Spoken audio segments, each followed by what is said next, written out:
Hello and welcome to Inflection Point Conversations. I'm Michelle Obeda, an art director and 3D artist. In this podcast series, I'll be interviewing experts in the fields of art, architecture, and visualization. Together, we'll take a deep dive into the disruptive topics that have reached an inflection point in our industry. If you're enjoying the podcast, please take a moment to like, rate, and subscribe. You can also comment and give feedback. I'd love to reach more people and grow this community. Today, I'm talking with Ioanna Ivanova. Ioanna is a versatile 3D artist currently immersed in the world of motion graphics. Previously, she was part of Ink, a creative studio based in London.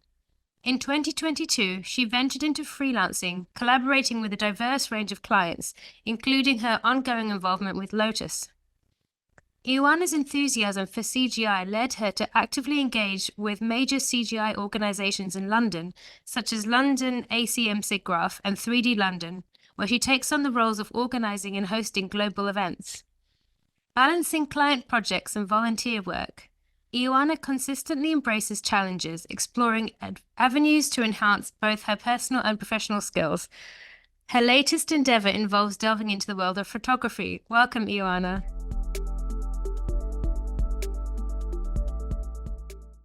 Hello. Hi, it's so nice to have you here finally. Yeah, thank you for inviting me. It's really nice to meet you as well. Yeah, absolutely. I know that you do. We're going to touch on it later, but the 3D London, and I've been co-organizing 3D NY, which sort of Yeah, branched out from that. So I feel like we have a lot of similar experiences, maybe. yeah, absolutely. Yeah, Indeed. let's get into it. I'd like to ask you, how did you get into 3D art? Like, how did you get into it? So I've always liked drawing, and that was like one of my biggest passions when I was in school. So after maybe when I was 16 actually. I keep saying that, but that was my biggest motivation. I saw Tangled, a film by Disney Pixar then, Mm. and I was like, wow, people do this like 3D. How is this made? So I was getting very curious about it. And then I watched, like, by chance, I didn't mean to, but I just catched on TV a show called Story of Pixar or something like this. I don't remember Mhm. really well, but John Lasseter back then was talking about like how he got into cartoons and how people make actually this for a living. And I was extremely excited, and I was like, okay, sure, this is what I'm gonna do, because it just felt right straight away.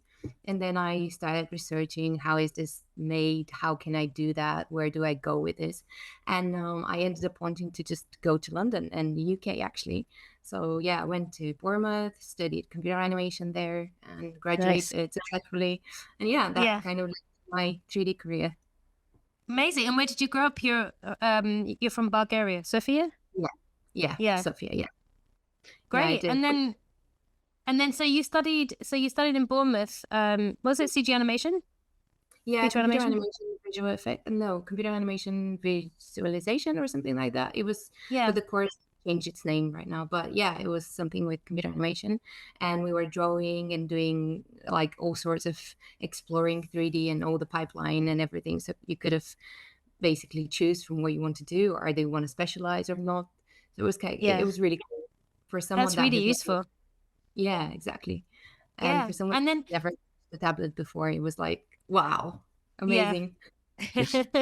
And then how did you get into the industry, like after you graduated, after you did the course? What was your like pathway in to work, like your first job? So my first job was Inc. I was an intern there, but the interesting story about how I ended up being in the company was I always tell that to young people, because I think it's extremely important to expose yourself into like networking events and stuff. And I'm going to talk about that in the next few minutes. But like I went to I think it was a conference back then, organized by Chaos again, but it wasn't. It was, I think it was called to, CG Code for Art or something like that. It was like one of Mhm. their first events here in Bulgaria. And I went there, and I was just graduated, and I was extremely shy, and I wanted to meet everyone to say how inspired I was. But I saw a friend, and you can imagine how comfortable you get when you see a friend to an event like this, and you just want to stick with them. But I was actually brave enough to say, okay, I'm not going to stay with you. I'm going to go in and speak to people. So then I met some people from Chaos who introduced me to Kamen, who is one of the co-founders of Inc. And I gave him my very immature business card, and I was like, oh, this is my business card. But actually kind of worked out because I ended up being there for 6 years after that. Yeah, amazing. And yeah, what are the most interesting things that you learned at Inc? Oh wow! Well, to be honest, I'm very grateful for being there because they gave me everything. You know how important is the first job to an artist and everyone actually, and the team you get to be in, and all the skills you get because the first job is like giving you the culture of working basically. Mm, So I'd say being among like such amazing creatives and being able to be free with my own creative vision was one of the best things because I was get to make pitches, present to clients, get my creative vision out as well as like doing them afterward. But it was extremely important that I was exposed to all that side of the business as well. And yeah, I'm very grateful for this because right now I can just get a short brief and I come up with ideas straight away. And it's it's amazing. Yeah, it's very yeah. engaging. Interesting. That's great that Yeah. you had the experience of working somewhere where you can do what I like to call like a little bit of everything. I think I sort Yeah. of had that in my first ArcViz job too, where you get the client contact, you get, making briefs, you get working with people, you get all the different stages. And in that way, Yeah. you can go somewhere else and confidently know how to do it, right?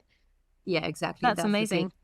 Yeah, it's really handy. And also like the people there were very creative as well. And I was extremely inspired by them, by the way they produce ideas like straight away. You get a brief and then you have like a brainstorming sessions with everyone as a team and you get to communicate with them. So it was really, really nice. And yeah, the team was great. Also the teamwork that I kind of my teamwork skills there kind of built really well, and Mm, I can say I'm a very good team player because of this. So yeah, yeah. quite a lot of things I got from that first job. That's amazing. Yeah, 6 years. 6 years is a good. It's a good. I was at my first job for 6 years, and I feel like that's a good chunk of time to learn. To Yeah, learn because as you stay somewhere longer, I feel like you get deeper and deeper into like learning more from people because it takes a while sometimes to know who to yeah, ask. Do you find that? Yeah. yeah, definitely, definitely. Especially when you're quite young and shy in the beginning. Yeah. I mean, everyone's quite shy in their first job, but you don't feel confident enough. You don't feel like extremely comfortable with yourself and your skills yet. Mm, But yeah, when the time passes, you kind of start to prove yourself to others and to yourself as well. yeah. Um, Yeah. And then so after Ink, you left Ink and you went freelance, or did yeah, you do something? Yeah. I did. Well, I the idea was because I had to come back to Bulgaria, and this is the reason I left. So I'm based in Bulgaria now, but because I didn't know, everything kind of happened quite sudden. So I didn't know that what I'm gonna do here. So I kind of felt like I should be doing something in Bulgaria that is different than just finding another job. Mm, So we were thinking of should we set up something with Ink in Bulgaria, but that kind of I didn't I wasn't very proactive to do this. I kind mm, of wanted to maybe detach myself a little bit to explore something else, like being freelance and being on my own. It's kind of more challenging, I guess. mm, And yeah, I went freelance, and to be honest, I didn't. I wouldn't say it was like freelance jumping from job to job because I started working with Lotus almost straight away, mm, and I've been there for like more than a year now, working with them in the team. But yeah, the way it works is like it's a team from everywhere, so it's completely different to Inc. because Inc. was very much in house, yep. and right now with Lotus we're everywhere around the world. So basically, the whole team is scattered, Yeah. and that's different. We work from home, and everyone's like kind of more detached, but at the same time, the guys are doing an amazing job to kind of unite everyone, and it's a very strong team, I'd say. But yeah, Yeah. that's my freelance job. And how are you enjoying the like the difference of working from home, working like remotely versus working in a studio? Like what are there things you like about it and maybe things you don't like challenges you found?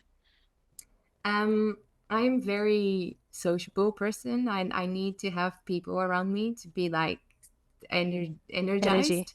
You're an Yeah, and extrovert. yeah, well, yeah, I'd say more than that, more than introvert. But at the same time, I need my own space. But also, like, I need people around me to exchange ideas, to exchange information. And as I said, I'm a very big team player, so it's kind of nicer when I'm surrounded by the buzzing environment of a creative studio. Mhm. Um, so the quietness of being at home is kind of challenging for me, but at the same time, I do twice as much work as I was doing before because I'm Yeah. just hyper. And there's no one that I'm making coffee with, so I can have a chat. There's no one to distract me, so it's like I just need to work. That's it. Yeah. Yeah, yeah, Yeah, yeah. I felt the same way once, COVID hit, and my work in a couple of kind of like the studio I was in and then the following studio was pretty much mostly remote. And I had the same like need to be around people. And I was like, I just, like yeah, even just like in between projects, yeah, I feel like some people thrive on it, on the yeah, being in a room by himself and you're like even more creative. yeah. What are like some of the rewards and challenges that you found being freelance? I know that you're sort of freelance, but working a lot on one company is not quite the same as jumping from project to project. But what are the differences that you found that you are freelance?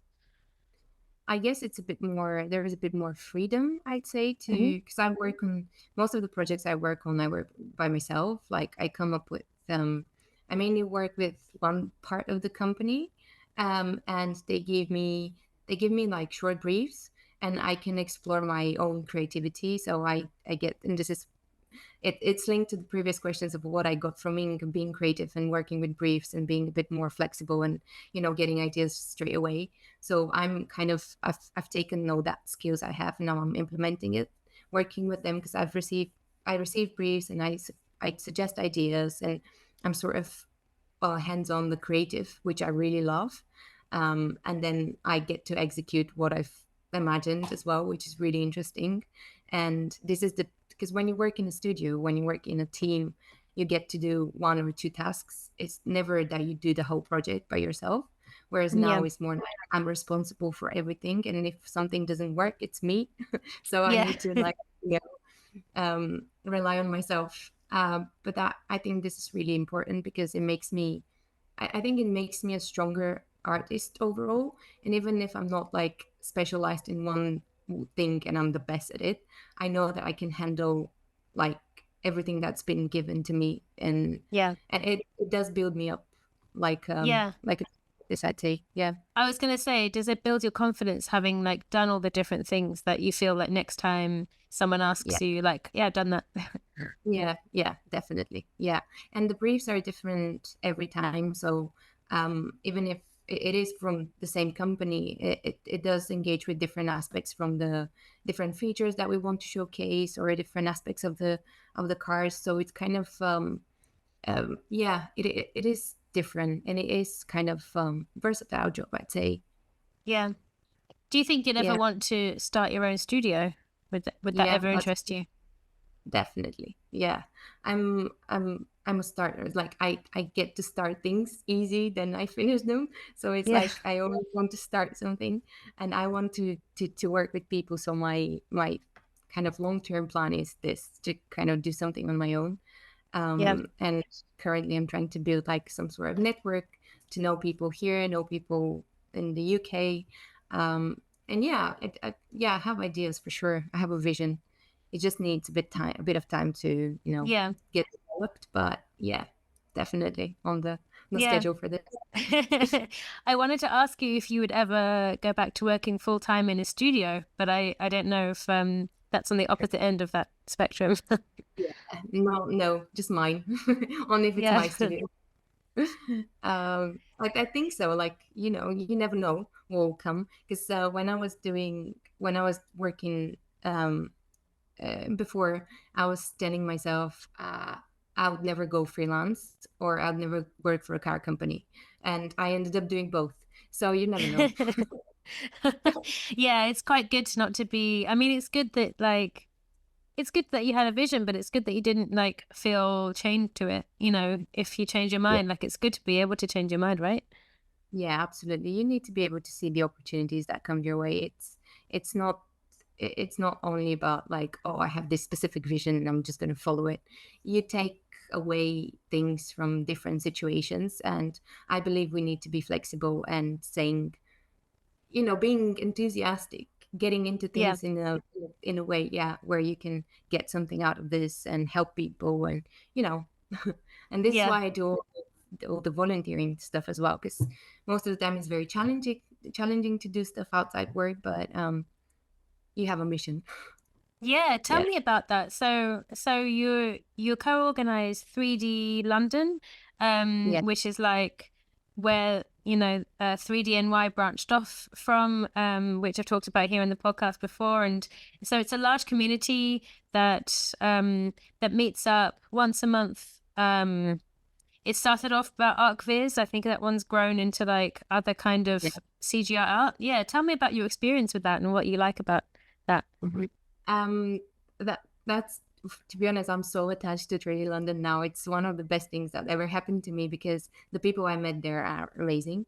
I bet you know them all. The team is great, and we do everything with such a passion, and we're very devoted to the mission that we have. It's basically sharing knowledge with the community and making a very inclusive event every month. Yeah. But how did I get? Well, I was presenting, I think, in Total Chaos 2019. And I remember after my presentation, Nigel came to me and he was like, "Do you want to be part of 3D London?" It was 3DS London back then. And I was like, Yep. I have no idea what that is. So I said yes. And then I went to see one of their events and I was like, oh my God, this is amazing. It's great. I mean, it's so many people on monthly basis. They organize events, which means that the team is very dedicated to the mission as well.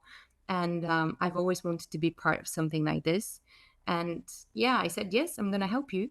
So I come from a different background. So I haven't done any architecture. And most people there have done and are doing ArcViz, and they're in a different part of the industry, I'd say. And I said that I can maybe contribute with my knowledge and my sort of connections, and maybe we could mix a little bit the audience. We can have like different artists coming in, like motion designers, VFX artists, animators, Yeah. and kind of Yeah. make it a bit more inclusive. Yeah. So that was my vision with Nigel, to make the event a little bit more open to everyone. And I think kind of worked out. And now we have quite a lot of people showing up every month. And we have also the crew from before, like all the ArcViz artists there as well. We're getting knowledge from different aspects on the industry. And it's really nice. I mean, it gave me life for sure. Yeah. And yeah, I'm very, very attached to that. That's amazing. Yeah, it's great to hear that. I had very similar experience. I mean, the 3D NY here, it's been going for about 5 years, but during COVID, it had to stop. It was in like a little basement pub, and when we started back up again about a year ago, the crowd was very different, but we saw it as like an opportunity to let's branch out from to make it more inclusive for people from different backgrounds. And also in that space of a few years, there were all these graduates who were graduating and looking for community, and we were like, let's reach out to like these different people. And I feel like it's been so much more interesting Yeah, meeting people from like the different areas within the art world. So it's not just ArcViz, because ArcViz artists see a lot of ArcViz artists just generally, and it's like really nice to see like art from like different fields. And like, because like you said about being flexible, it also affects your art. I feel like understanding the different like animations and motion graphics. So do you specialize in motion graphics specifically, uh, no, or are well, you I wouldn't a lot of different say, things? yeah, I wouldn't say I specialize, but all I do right now are animations. Mm, So, and they are kind of quick turnarounds and like quick animations that show different, aspects of like a bit more abstract, let's say liquids go into dust, into mm. different, like, like Particle explaining. simulations. Yeah, so it's kind of it is more motion graphics than I'd say something else. Um, and I guess being doing that for like a year and a half now, more before because I was doing that at ink, some of it before. So I kind of maybe am specializing in this, but I don't want to define myself. I just want to, Sure. I just, yeah, I'm just doing art. This is what I'm doing. Yeah. Yeah. That's great. It's nice not to pigeonhole yourself too. Um, Yes. is community important to you? Like, what do you find rewarding about? I mean, I know the answer is yes, Yeah, but absolutely. Yeah. community. But what do you find rewarding about it? Like, tell me some of the things. Oh, I I I love lunch. So community is my passion. So because I'm a people's person and I love communicating with people and I like helping the however I can. But the best reward I'd say is when someone, as you mentioned, the graduates, when someone who just graduated come to an event and you introduce them to different people and then you see them kind of starting to create and build their own network. It's the best thing that I can explain. And so if I see this, then I know what I'm doing is successful Yep. because we've had a few people who have just graduated and came to 3D London for the first time. And now they are kind of there every time, building their own community, building their own network. And some of them have found jobs as well. So for me, this is the most satisfying and rewarding thing that I could get from organizing these things and sharing knowledge and showing like different aspects that you maybe haven't seen before or you haven't touched on motion graphics or VFX or animation and just opening up the world to someone who hasn't maybe been exposed. Yeah, Yeah. that's it. And yeah, it's I think I think this is one of the most important things that we could do as creatives is to share information with each other and just be Yep. open. I totally Yeah. agree. Yeah. I think that's great advice. Yeah. Tell me about London SIGGRAPH. Tell me about the organization. I know a little bit about it, but maybe you can explain it.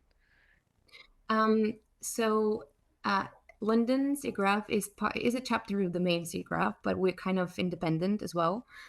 Because we do organize events on our own, and everything we do is again as a volunteers.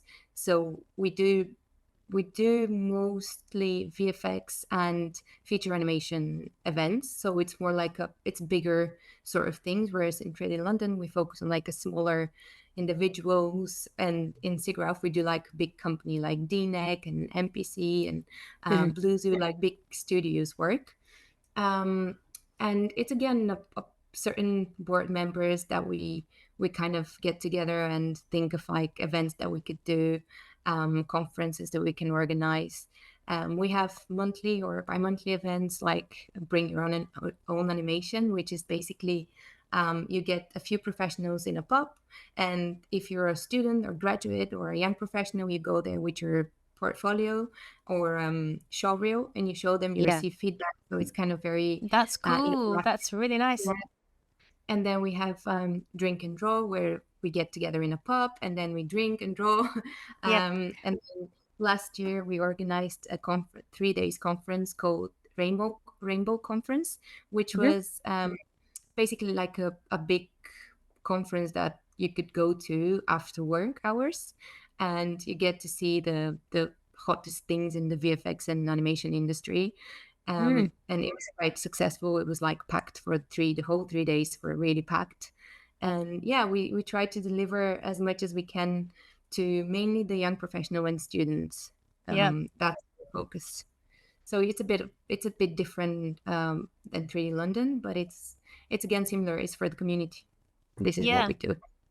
Yeah, And tell me about the volunteer work you do. Is that the volunteer work you were talking about? yeah, Yeah. that's it. And now I'm back in Bulgaria. I've also joined another sort of similar monthly event that we're doing, monthly event happening in Sofia. So we have yeah, it's a similar thing. We have a bar and then a big projector, and we invite speakers. The community here is quite small compared to Hmm. London, because London is like the biggest one, I'd say. But it's still quite satisfying to see all those people gathering together, about 100 people a month to see like That's something pretty very good. interesting. Yeah. Yeah, it's good. Yeah, What's it um, called? it's called CGBG, BG for Oh, Bulgaria. amazing. Yeah. Well, I'll put the links. I'll put all of these links in the notes so people can go and check it out if you're in Bulgaria. Yeah, absolutely. That's Um, amazing. It's great that you sort of like started trying to bring that to where you are as well. Because I feel like, just the luck of being in a large city or near a large city, you could be part of those communities. But for all the people who live in more remote places or just yeah, places where no one started it, you'd be so thankful. Like someone will be so thankful that like, you started a community there, for example. yeah, I agree. Yeah, I was lucky because obviously I'm from here. I'm from Sofia, and I live in the capital again. And actually this organization was started before I came back, so Hmm. it was already rolling. So I was quite Nice. lucky that they were doing this, so I didn't have to start it all over again. I could just Yeah. join and help them. But yeah, I think it's needed in the smaller places again, or at least something that can, unite people a little bit more. Yeah, But yeah, definitely. I bet it's also really helpful if you are working freelance and you don't have a studio to work with, being able to meet up with people in person to be like, oh yeah, like there's other people who do this too. exactly. Yeah. um, so tell me about the photography that you've recently got into. You're doing photography classes. Tell me about why and what you've been doing. Oh, well, that's a big part of my life now. I joined, and it's called Before Creating Academy, and it's basically like a it's not like a university because it has three levels of photography. So I started with the first level and then moved to the next one, and I'm doing like the master now of master of photography. It's called. And I started because photography has been a passion of mine since I was very, very young, but I've never actually got the time and I'd say motivation to explore it fully until I came back to Bulgaria. And as someone who's lived in a different country for like so many years, I needed something to kind of inspire me and then to make me want to know people again, because I was feeling very, very weird being back home. I wouldn't lie, Yeah. it was really hard to adapt again. So I'd say, okay, you have to start this because it sounds very interesting. It's going to make me maybe a better artist as well. It's going to give me a different perspective of art in general. So I decided to join them, and it's been amazing. It's been probably one of the best things that ever happened to me because kind of unlocked my another side of myself, another creative part that I didn't know Mm. existed. Yeah. And photography is a great hobby because you can get your camera and go out. You don't have to be stuck in a room all day. Yeah. um yeah, and it kind Yeah, of absolutely. it gives you something different and a bit more active to do. Yeah, yeah, yeah. Do you feel like it kind of contributes a little bit to your artwork, even though it's not based in photography? Like maybe it Yeah, unlocks part of your creativity. yeah, absolutely inspired. I mean, I feel very inspired when I shoot it, so that inspiration definitely goes into my work. I mean, I feel since I started photography, I think I felt more inspired in every other aspect of my life. And that definitely hits the work as well, like in a Yeah, good way. yeah. Yeah. Um, this is awesome. So to close out, I'd really like to ask you, what I know you touched on this a little bit already, but what advice do you have for any artists who are starting out in like 3D art and motion graphics? Any advice for them how to get into what they're doing? I'd say definitely go to events and expose yourself. And even if it doesn't feel comfortable, we need to get out of that comfort and the the box that we put ourselves in. Even if we feel a bit shy or not quite there yet with our art, I think getting to know people who can actually help you and get a mentor is extremely important. um, and yeah, build a network, go to events, go to yeah, to small communities like or big communities like the one in London, because people actually are very friendly and very willing to help. Everyone that I know and has a bit more of experience is like very open to share. Yeah, So yeah, that's my biggest advice, and I think for me that was what actually get me started into the yeah. industry. Go Yeah. out, find your community, meet people, find some Absolutely. mentors. Yeah, absolutely. Yeah, That's great advice. Thank you Yeah. so much, Ioanna. It's great to hear your journey, how you've got to where you are today, and your enthusiasm is really like bubbling through, which I think is infectious. I hope people listening will go out and get inspired. I'll put any links and stuff into the episode notes so people can go check out your work and check out these different community organizations. Thank you so Yeah. much for coming on. Thank you so much for having me. It was great.